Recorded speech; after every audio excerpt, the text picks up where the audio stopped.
सबसे पहले संत गाडगे जी महाराज के चरणों में अपनी श्रद्धा सुमन अर्पित करता हूं। उनकी 150वीं जयंती के अवसर पर पूरे देश में अलग अलग जगहों पे आयोजन किया जा रहा है। भव्य तरीके से उनका जयंती समारोह मनाया जा रहा है और आप सब लोग जो आज उनकी स्मृति में, उनकी याद में यहाँ इकट्ठा हुए हैं, आप सबको हृदय से आभार व्यक्त करना चाहता हूँ कि आपने मुझे यहाँ पर बुलाया और कहने का, अपनी बात करने का मौका दिया। मंच पे आसीन पूजा नरेश बाल्यान जी जो यहाँ प्रत्याशी भी थी, और ठीक कहा देशराज भाई ने कि हम लोग इनको विधायक मान के ही चलते हैं, क्योंकि हमारे छोटे भाई नरेश बाल्यान जी ने इस क्षेत्र की जबरदस्त सेवा की 10 साल विधायक के रूप में। और ये कोई कहने की बात नहीं है, किसी से छिपी हुई बात नहीं है, आप सब लोग जानते हैं। और आज किन्हीं कारणों से उनको जबरदस्ती झूठे मामलों में फंसा के जेल में डाल के रखा गया है। मैं भी जेल में रहा। सच बोलना इस सरकार में सबसे बड़ा अपराध हो गया है। आप अगर कुछ सच बोलते हैं, किसी के लिए लड़ते हैं, गरीब आदमी के लिए आवाज़ उठाते हैं, लोगों के लिए काम करते हैं, तो एक ही हथियार है, पकड़ के सबको जेल में डालो। उसकी कोई चिंता नहीं करनी है। जेल मुकदमे से डरे बगैर समाज के उत्थान के लिए लड़ते रहना है। मुझे लगता है संत गाडगे जी से यही प्रेरणा हम लोगों को मिली है और यही सच्ची श्रद्धांजलि होगी। हमारे बीच में देशराज राघव जी हैं, इस क्षेत्र के पार्षद, दीपक बोरा जी निगम पार्षद, दौलत पवार जी निगम पार्षद, और कमेटी के सभी सदस्यों का मैं बहुत बहुत आभारी हूँ। साथियों और दोस्तों, मुझसे पहले अभी पूजा जी ने कहा कि उन्होंने शिक्षा के लिए काम किया। क्या उद्देश्य था उनके जीवन का, संत गाडगे जी के जीवन का? परोपकार, लोगों की सेवा, मानव की सेवा। और उनका जो जीवन आप पूरा पढ़ेंगे तो उसका एक ही सार निकल के आता है कि मानव की सेवा ही दुनिया का सबसे बड़ा धर्म है। इससे बड़ा कोई धर्म नहीं है। शिक्षा के जरिए, स्वच्छता के जरिए, भेदभाव खत्म करके समाज को एक रास्ता दिखाने वाले ऐसे महान संत गाडगे जी को मैं सर झुका के नमन करता हूं। और आज जो समाज है इस वक्त, जिसको हम कहते हैं कि 21वीं सदी का समाज है, जिसको हम कहते हैं कि हम बहुत विकास के रास्ते पे आगे जा रहे हैं, इसके साथ साथ हमें सोचना चाहिए कि कमियां कहां हैं। आज जब हम कहते हैं कि हम बहुत आगे जा रहे हैं, लेकिन आजादी के 80 साल के बाद भी जब मैं देखता हूं कि उत्तर प्रदेश के काकोरी में पासी समाज के एक बुजुर्ग को मंदिर के सीढ़ियों पर पेशाब चटवाई गई, जब मैं ये देखता हूं कि बुलंदशहर में सीआरपीएफ के एक जवान को उसकी शादी में घोड़ी पर नहीं बैठने दिया गया क्योंकि वो दलित समाज से था, जब ये मैं देखता हूं कि एटा इटावा मैनपुरी के इलाके में कथावाचक की चोटी काट दी जाती है क्योंकि वो किसी विशेष समाज से नहीं आता, तो मन को पीड़ा होती है। और तब ये लगता है कि संत गाडगे जी का संदेश आज भी उतना ही प्रासंगिक है जितना 1876 के उनके पैदा होने के बाद उन्होंने जीवन में जो काम किया, आज भी उतना प्रासंगिक है। बाबा साहब डॉक्टर भीमराव अंबेडकर जी का जीवन देखिए, किस बात के लिए लड़ाई लड़ी उन्होंने लड़ाई लड़ी तालाब में पानी पीने को लेके। सोच के भी कितना अजीब लगता है कि जिस तालाब में जानवर को पानी पीने की इजाजत थी, उस तालाब में दलित समाज के शोषित, वंचित, अनुसूचित जाति जनजाति के लोगों को पानी पीने की इजाजत नहीं थी। हमारी छुआछूत की व्यवस्था थी। उस समय कितनी कठिनाइयों में उन्होंने लड़ाई लड़ी। महाड़ का जो उनका आंदोलन है उसको आप पढ़ेंगे तो उन्होंने अधिकार दिलाया कि यहाँ पे सब लोग पानी पी सकते हैं, और उसको लेके विरोध हुआ, लोगों के घर जलाए गए, ऐसी व्यवस्थाएं थी। तो हजारों साल की भेदभाव की जब तक व्यवस्था रहेगी, आप कहीं भी दुनिया में अपने आप को खुद से डंका पीटते रहिए। मैं ऐसा मानता हूं, जब तक भेदभाव है तब तक भारत का उत्थान नहीं हो सकता। भेदभाव, समाज के अंदर छुआछूत, ये सबसे बड़ा अभिशाप है जिसको खत्म करना पड़ेगा। अभी आपने कुछ दिनों पहले देखा होगा और अभी भी चल रहा है, यूजीसी को लेके हंगामा, लड़ाई झगड़े, पूरे देश में वातावरण खराब किया। सरकार की नीयत नहीं है कि वो शोषित वंचित समाज के लोगों को न्याय दें, वरना तो एक ही फार्मूला है। मैंने संसद के अंदर कहा था, अगर तुम्हारी नीयत साफ होती तो हर विश्वविद्यालय में 2 तरह की कमेटी बनाते। एक कमेटी बनाते जाति आधारित भेदभाव को देखने के लिए, दूसरी कमेटी बनाते सभी तरह के भेदभाव को देखने के लिए। कोई झगड़ा और लड़ाई नहीं होता, लेकिन तुमने जानबूझ के झगड़ा कराया। समाज में नफरत फैलाना है, झगड़ा फैलाना, क्या इससे हमारा विकास होगा? छुआछूत करके हमारा विकास होगा? ये कौन तय करता है? मैं जिसके घर में पैदा हो गया, क्षत्रिय के घर में पैदा हो गया, क्षत्रिय हो गया, ब्राह्मण के घर में कोई पैदा हो गया, ब्राह्मण हो गया, कोई किसी के घर में, ये हमारी समाज की बनाई हुई व्यवस्था है। ईश्वर ने नहीं बनाया, भगवान ने नहीं बनाया। उसकी निगाह में अगर भेदभाव होता तो हवाओं से कहता सिर्फ चंद जातियों को हवा जाना, वो धूप से कहता, रोशनी से कहता, सूर्य से कहता सिर्फ चंद लोगों को प्रकाश देना, वो पानी से कहता सिर्फ तुम्हारा रास्ता सिर्फ समाज की चंद जातियों को जाएगा, तुम सिर्फ चंद लोगों के लिए पानी तुम बने हो। ये तो नहीं किया ना ईश्वर ने, ये तो नहीं किया ना। हवा बनाई तो सबके लिए, सूर्य बनाया तो सबके लिए, चांद बनाया तो सबके लिए, प्रकृति बनाई तो सबके लिए। ये भेदभाव की व्यवस्था हमारी बनाई हुई व्यवस्था है, इसलिए इस व्यवस्था को खत्म भी हम लोग मिलकर करेंगे, तभी समाज का उत्थान हो सकता है, तभी समाज का उत्थान हो सकता है। आज इतने सालों के बाद, 80 सालों के बाद ऐसी ऐसी घटनाएं देखने को मिलती हैं। अभी कुछ दिनों पहले मैं मध्य प्रदेश के एक खबर को पढ़ रहा था, उसमें था कि शमशान में जाके लोग खड़े हो गए विरोध करने के लिए कि नहीं, क्योंकि ये व्यक्ति अनुसूचित जाति का है, इसलिए हमारे शमशान में हम इसको जलाने की इजाजत नहीं देंगे। कितनी पीड़ा की बात है। अरे शमशान, जहां पे सबकी शान खत्म हो जाती है वही तो शमशान है। आप वहां भी भेदभाव कर रहे हो, तो इसलिए मैं ऐसा मानता हूं, शिक्षा जिसके लिए बाबा साहब ने भी संदेश दिया, और शिक्षा जिसके लिए उससे पहले भी संत गाडगे जी महाराज ने संदेश दिया, और ये कहा समाज को शिक्षित बनाओ। और आम आदमी पार्टी का भी यही मानना है, केजरीवाल साहब का भी यही मानना है कि शिक्षित होगा भारत तभी विकसित होगा भारत। बगैर शिक्षा के हमारा विकास नहीं होना, बगैर शिक्षा के हमारा विकास नहीं होना है। बाबा साहब ने कहा शिक्षा शेरनी का वो दूध है जो जितना पिएगा उतना दहाड़ेगा, जो जितना पिएगा उतना दहाड़ेगा। क्यों कहा ये बात? जब आप शिक्षित होंगे तभी आप अपने अधिकारों के बारे में जानेंगे, जब आप शिक्षित होंगे तभी आप अपने संवैधानिक अधिकारों के बारे में जानेंगे, जब आप शिक्षित होंगे तभी आप अपने देश को, अपने समाज को आगे ले चल पाएंगे। वरना तो शोषण करने वाली शक्तियां हमेशा से रही, आज भी मौजूद है, आज भी शोषण करने वाली शक्तियां मौजूद हैं, जो छोटे छोटे कामों के लिए आपको ऑफिसों में परेशान करते हैं, कार्यालयों में बार बार आपको थाने से लेके, और छोटे छोटे काम के लिए आपको चक्कर लगाना पड़ता है, रिश्वत देनी पड़ती है। तो इसलिए शिक्षित होना बहुत जरूरी है। लेकिन आज क्या हो रहा है? अभी बजट की कॉपी मुझे दी, दीपक भाई ने दी ना, दीपक जी ने दी, किसने दी? सागर जी ने दी। बजट मैंने पढ़ा और मैंने पार्लियामेंट में उसके बारे में बोला।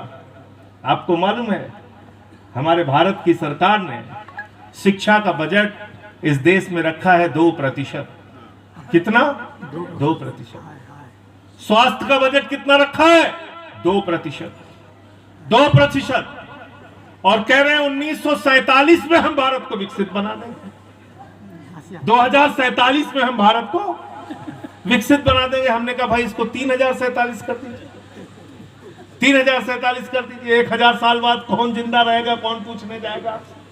और मैंने कहा चलिए 2047 भी हम मान लेते हैं। तो 2047 में हमारे प्रधानमंत्री जी की जो उम्र हो जाएगी वो हो जाएगी 97 वर्ष, 97 साल। तो 97 साल की उम्र में अगर देशराज राघव जाएंगे और कहेंगे कि प्रधानमंत्री जी भारत तो विकसित हुआ नहीं, तो कहेंगे बूढ़े आदमी को परेशान करने चले आए, तुम्हें कोई काम नहीं है। मैं 97 साल का बूढ़ा आदमी, तुम कह रहे हो विकसित भारत में बनाऊंगा। तो ऐसे खोखली बात है। अशिक्षित भारत रह के विकसित भारत नहीं हो सकता, अस्वस्थ भारत रह के विकसित भारत नहीं हो सकता। अगर भारत को विकसित बनाना है तो शिक्षित बनाना होगा, स्वस्थ बनाना होगा, तभी भारत विकसित हो सकता है। हम जिस दिल्ली में रह रहे हैं 1 साल पूरे हो गए, कैसे कैसे नमूने बैठे हैं, सत्ता में कहने की जरूरत नहीं है। एक मुख्यमंत्री हैं जिन्होंने इस पवित्र स्थान का उद्घाटन किया, एक मुख्यमंत्री मौजूदा है, उनके बारे में क्या कहा जाए। वो कह रही हैं कि हमारा मंत्री कूड़े के पहाड़ पर जाता है और कहता है तेरे को जाना होगा भाई। तो मैंने कहा भैया कूड़ा हटाने के लिए झाड़ू चलानी पड़ती है तब कूड़ा जाता है, ऐसे नहीं जाता जो कूड़ा, उसके लिए झाड़ू चलानी पड़ती है कूड़ा हटाने के लिए। फिर उनको AQI का मतलब नहीं मालूम। जिस प्रदेश के मुख्यमंत्री का AQI का एयर क्वालिटी इंडेक्स का मतलब नहीं मालूम, उनको मालूम नहीं है। और वो प्रदेश की मुख्यमंत्री है उस प्रदेश की जहां प्रदूषण की सबसे बड़ी गंभीर समस्या, 4 इंजन की सरकार इस वक्त चल रही है। नहीं काम कर रहे हैं, इसलिए नहीं काम कर रहे हैं क्योंकि नीयत साफ नहीं है। और नीयत साफ इसलिए नहीं है, एक बात याद रखना, नेताओं की नकेल जनता के पास होती है, जनता के पास। जिस दिन आप चाहोगे बड़ी से बड़ी सत्ता ठीक हो जाएगी, इसको ठीक करने की ताकत आपके हाथ में है। इसी उंगली में जब स्याही लगती है ना, वही सबसे बड़ी ताकत है। लेकिन दुर्भाग्य से उसको गलत कामों में इस्तेमाल किया जा रहा है, गलत कामों में। आपको हिंदू मुसलमान के चक्कर में ऐसा फंसा दिया गया है, अपने अधिकारों के बारे में तो आप सोच ही नहीं पाते, अपने अधिकारों के बारे में आप सोच नहीं पाते।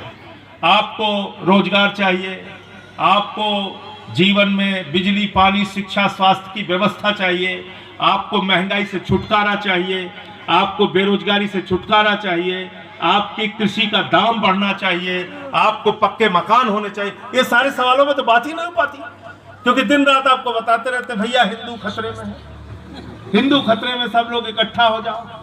मैंने एक दिन पूछा पार्लियामेंट में, मैंने कहा भैया प्रधानमंत्री हिंदू, गृह मंत्री हिंदू, शिक्षा मंत्री हिंदू, स्वास्थ्य मंत्री हिंदू, वित्त मंत्री हिंदू, रक्षा मंत्री हिंदू, योगी बाबा जैसे कई मुख्यमंत्री हिंदू, सारे IAS हिंदू, सारे IPS हिंदू, सारे PCS हिंदू, सब कुछ के बाद अगर हिंदू खतरे में है तो चुल्लू भर पानी में नाक रगड़ कर इस्तीफा दे दो। तुम्हें सत्ता में रहने का अधिकार, तुम्हारी सत्ता खतरे में है, हिंदू खतरे में नहीं है। लेकिन आपको उलझा के रखा हुआ है, आपको उलझा के रखा हुआ है। आपके आरक्षण का विरोध कभी किसी मुसलमान को करते हुए देखा आपने? देखा हो तो बताइए, किया कभी? नहीं करते। अभी UGC में आपको मुसलमान निकल के आया भाई नहीं नहीं दलितों को उनका अधिकार नहीं मिलना चाहिए, वंचितों को, कभी देखा आपने? नहीं। लेकिन आपको बताते हैं सबसे बड़ा खतरा मुसलमान है, दूसरा खतरा कौन है? पाकिस्तान है। पाकिस्तान। तो मैंने पूछा भाई पाकिस्तान की आबादी कितनी है? कहने लगे 23 करोड़। हमने कहा हमारा यूपी वाला ही अकेले उससे आगे 25 करोड़, तो हमारे यहाँ अकेले बैठे हुए, अकेले 25 करोड़। हमने कहा बजट कितना है पाकिस्तान का? तो कहने लगे 6,15,000 करोड़। और उत्तर प्रदेश का बजट कितना है? 9 लाख करोड़। कितना अकेले एक प्रदेश का बजट? 9 लाख करोड़। ऐसे पाकिस्तान से आपको दिन रात डराते रहते हैं। तो ये डरा कर कब तक राजनीति होगी? डरा कर कब तक आपसे आपका वोट लिया जाता रहेगा? इस बात को जरा गंभीरता से सोचिएगा। डरा कर जो लोग राजनीति करते हैं उनसे आपको बचना होगा। ऐसे नेताओं के साथ आपको चलना पड़ेगा जो आपकी जिंदगी में बदलाव की बात करते हैं। और ऐसा नेता दिल्ली के अंदर मैं दावे के साथ कह सकता हूं, अरविंद केजरीवाल ने जो व्यवस्था दिल्ली में लागू की, पूरी दुनिया और पूरा देश उसका उदाहरण दे रहा है। मोहल्ला क्लिनिक, फ्री बिजली, फ्री पानी, उच्च स्तरीय शिक्षा की व्यवस्था, ऐसे ऐसे सरकारी स्कूलों में एथलीट के ग्राउंड बनाए, जो विश्व स्तरीय एथलीट के ग्राउंड बनाए, हॉकी के ग्राउंड बनाए। कोई कल्पना कर सकता था? सरकारी स्कूल में एयर कंडीशन कमरे बनाए बच्चों की पढ़ाई के लिए। इतना सारा काम किया। तो अपने मुद्दों पर ध्यान रखिए। आपका भला कैसे हो सकता है उसके बारे में सोचिए। मैं एक बात ये जानता हूं, दिल से मानता हूं कि नफरत की राजनीति से तो आपका भला नहीं हो सकता। नफरत की राजनीति से आपका भला नहीं हो सकता। वो जादू दिखाने वाले होते हैं ना चौराहे पे, ये देखो वो हो रहा है, वो देखो, आप ऊपर देखते रहते, नीचे जेब कट जाती है। तो उनसे उस तरीके के लोग आ गए इस देश की राजनीति में। उनसे थोड़ा सावधान रहना पड़ेगा आपको, उनसे सावधान रहना पड़ेगा। ये जो आपको दुनिया भर का झूठ, एक तो व्हाट्सएप, एक मैंने कहा एक जगह, मैंने कहा भाई हम लोग जब बचपन में धीरे धीरे बड़े हो रहे थे, समझदार हुए, तो हमने सुना इलाहाबाद विश्वविद्यालय, लखनऊ विश्वविद्यालय, अलीगढ़ मुस्लिम विश्वविद्यालय, बनारस हिंदू विश्वविद्यालय। हमने कहा जब से इस देश बीजेपी आई है, एक नया विश्वविद्यालय शुरू हो गया, व्हाट्सएप विश्वविद्यालय। व्हाट्सएप विश्वविद्यालय, और कैसा कैसा ज्ञान मिलता है उसमें। हमारे प्रधानमंत्री जी गए बिहार में, कहने लगे जब सिकंदर बिहार में आया था तो बिहारियों ने मार के भगाया था। बिहारियों ने कहा भैया सिकंदर कभी बिहार में नहीं आया, सिकंदर बिहार में आए। गए संत कबीर नगर, कहने लगे संत कबीर जी, बाबा गुरु नानक देव जी, बाबा गोरखनाथ जी एक साथ बैठ बैठ के मीटिंग करते थे। पीछे से किसी ने कहा अरे उनके जीवन में 100 साल का अंतर है, कैसे एक साथ मीटिंग करते थे। कहते नाली के गैस से चाय बना लीजिए। ऐसे ऐसे तमाम ज्ञान आपको देते रहते हैं, इनसे बचिए। अपने बच्चों के अंदर वैज्ञानिक सोच पैदा कीजिए, अपने बच्चों के अंदर समझदारी पैदा कीजिए। और ये कहां से आएगी? बाबा साहब के संदेश से आएगी। ये कहां से आएगा? संत गाडगे जी महाराज के संदेश से आएगा कि शिक्षित बनो तभी विकसित बनोगे। शिक्षा का जो संदेश, गांव गांव में शिक्षा फैलाने का जो संदेश संत गाडगे जी महाराज जी ने दिया, उस काम को आगे आप लोग भी बढ़ाइए अपनी संस्था के माध्यम से, और उसमें कार्यकर्ता के रूप में, अपने भाई के रूप में, जहां भी आप मेरी जब जरूरत समझेंगे आपके साथ खड़ा रहूंगा। हमारी पार्टी के लोग तो पहले से ही आपके साथ हैं। हम सब लोग मिलकर आपके इस मिशन को आगे बढ़ाने का काम करेंगे। सेवा के कार्य, परोपकार के कार्य, शिक्षा के कार्य, स्वास्थ्य के कार्य, सफाई के काम, जो कार्यक्रम अभी मैं पढ़ रहा था वो पर्चा जरा दीजिए। ये बहुत अच्छा संदेश लिखा है, बहुत संक्षेप में मैं इसको अंत में पढ़ के अपनी बात खत्म करूं। देखिए कितनी ये उन लोगों के यहाँ जो सत्ता में है, इनसे कभी संदेश मिलता है आपको? हम तो पूछ रहे थे कि भैया तुम्हारा तो बहुत खून का, क्या नारा लगाते हैं, जिस हिंदू का खून न खौला खून नहीं वो। 1 लाख सरकारी स्कूल बंद हो गए इस देश में। पूजा जी 1 लाख सरकारी स्कूल।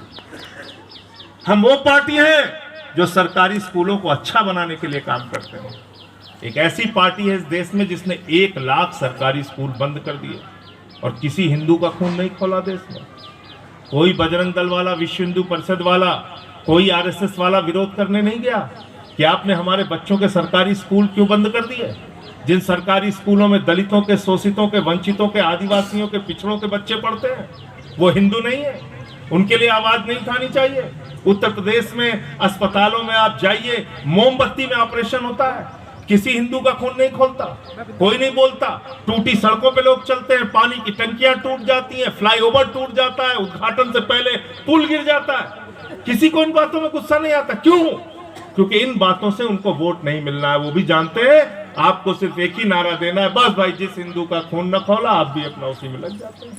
इससे बचाना होगा समाज को, इससे बचाना होगा। वैज्ञानिक सोच पैदा करनी होगी। अभी एआई समिट किया ना, पूरी दुनिया में थू-थू हुई, भारत की पूरी दुनिया में। वहां पे एक गलगोटिया इंस्टीट्यूट वाला वो एक अपना चीन का कुत्ता लेके आ गया, यांत्रिक कुकुर, उसको रवीश कुमार जी ने नाम दिया। अब बताइए वहां पे भारत की आप बेइज्जती करा रहे हैं, चीन का सामान दिखा के अपना बता रहे हैं। तो इसलिए अंतर्राष्ट्रीय स्तर पर, राष्ट्रीय स्तर पर हमारी छवि कहां पहुंच रही है? वो इन संदेशों से बनेगा समाज। जो नफरत फैलाने वाले हैं उनके संदेश से समाज नहीं बनेगा, संत गाडगे जी के संदेश से समाज बनेगा, भारत आगे जाएगा। क्या लिखा है इसमें? भूखे को अन्न दो, प्यासे को पानी पिलाओ, निवस्त को कपड़े दो, गरीब बच्चों को शिक्षा दो, बेघरों को आश्रय दो, अंधे निशक्त जन एवं रोगियों का उपचार कराओ, बेकारों को नौकरी दिलाओ, पशु पक्षियों को सुरक्षा करो, गरीब युवक युवतियों का विवाह कराओ, निराश और दुखी जनों की हिम्मत बढ़ाओ। ये है उस महापुरुष का संदेश जिसकी जयंती आप लोग मनाने के लिए यहाँ पर इकट्ठा हुए हैं। और इनके संदेश में एक भी संदेश, मैं तो कह रहा हूं जहां सोते हैं आप वहीं सामने पे संदेश के इसका कैलेंडर बना के टांग दीजिए। इनके दिए गए संत गाडगे जी महाराज के संदेश का एक भी संदेश, एक संदेश अगर अपने जीवन में आप उतारने पे कामयाब हो गए, आपका हमारा जीवन धन्य हो जाएगा। मैं यही कहना चाहता हूँ। बहुत बहुत धन्यवाद और आभार। मैंने आपका ज़्यादा समय लिया, माफ़ी चाहता हूँ, लेकिन कुछ बातें थी आपसे वो करनी थी। बहुत शुक्रिया, बहुत बहुत धन्यवाद।